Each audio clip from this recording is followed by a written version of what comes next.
నమస్తే న్యూస్ 24 తెలుగుకి స్వాగతం। నా పేరు శ్రీలత। ముందుగా వార్తలోని ముఖ్యాంశాలు చూద్దాం।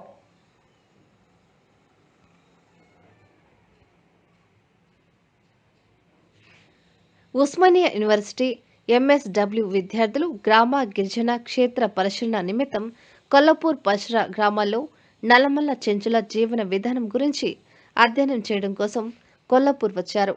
ఈ చివరి రోజున కొల్లపూర్ పీజీ కాలేజీలో వారం రోజుల అధ్యయన విషయాలపై చర్చ సందర్భంగా గెస్ట్ లెక్చరర్గా పసుపుల నరసింహను ఆహ్వానించారు। గ్రామీణ పేదరికం, చెంచుల జీవన ప్రమాణం, క్రమం గురించి బోధిస్తూ ఒక సోషల్ వర్క్ నిర్వహించే పాత్ర, ప్రాజెక్ట్ రూపకల్పన, బడ్జెట్ నిర్వహణ, సమాజ సేవలో స్వచ్ఛంద సంస్థల పాత్రలను వివరిస్తూ ఎన్జిఓస్ 2 రకాలుగా ఉన్నాయన్నారు। సంక్షేమం, సహాయం అందించేవి, రాజ్యాంగ హక్కుల ఉల్లంఘనలపై స్పందించేవి, ప్రజలను చైతన్యం పరిచేవి ఉన్నాయని ఆయన తెలిపారు।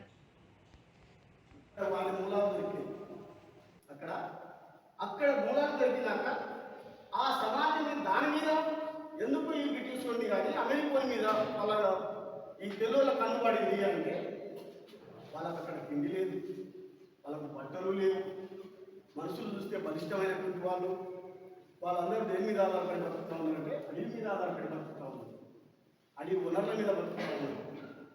ఆ అడవి మీద కన్ను ఎవరికి పడ్డది?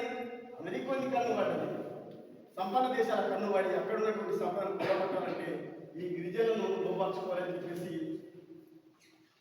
ఆఫ్రికన్ గిరిజనులను మనం తీసుకొని బానిసలుగా తీసుకొని అంటే మీరు కూడా ఒక్క సోషల్ వర్కర్ ఒక ప్రాజెక్టు ఫైల్ ఫండింగ్ కోసం అడగాలంటే సెంచులను ఎక్కడి నుంచి నువ్వు అధ్యయనం చేస్తావు? ఎందుకు వాళ్ళ మూలాలు గ్రహించాలి? ఎందుకు వాళ్ళకి చదువు లేకుండా పోయింది? ఎందుకు వాళ్ళు అక్కడ ఉన్నారు? ఎందుకు మనుషులతో కలవలేకపోతా ఉన్నారు అన్నటువంటి అంటే ఎనీ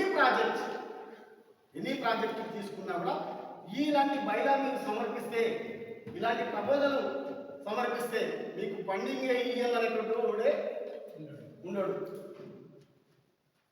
ఫండింగ్ ఇయ్యను మీకు ఏదో చేస్తారు కొందరు, దగ్గర చాలా బయలుదేరి వచ్చేది అంటే ఆ ట్రై అనేటువంటి ఆర్గనైజేషన్ ఫండింగ్ ఇచ్చింది, చైల్డ్ రైట్స్ ఫర్ యూ అనేటువంటి ఆర్గనైజేషన్ బెంగళూరులో ఉంటుంది। వాళ్ళు ఇచ్చేవాళ్ళు, వాళ్ళు ఏమన్నారంటే ఒకే ఆర్గనైజేషన్కి ఇంత ఫండ్ కాదు, కొన్ని చిన్న స్మాల్ ఎన్జిఓస్ని ఎంకరేజ్ చేయండి అని అన్నప్పుడు మేము ఇక్కడ అడిగినాం।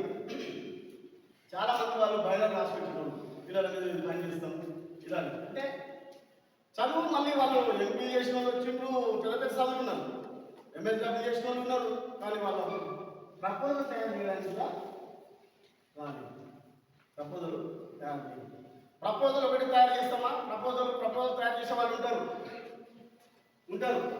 ఇప్పుడు నా పని ఉంటుంది, నాలాంటాడు అన్నింటినీ అవగాహన ఉంటుంది కాబట్టి అలా నాకు రాసి అంటే నేను అంతా ఇంత తీసుకొని వాళ్ళకి రాసిస్తాను, కానీ ప్రజెంటేషన్ చేసినవాడు అది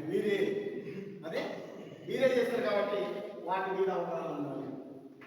ఒక సెన్సిటివ్ సబ్జెక్ట్లో మనం మాట్లాడతాం।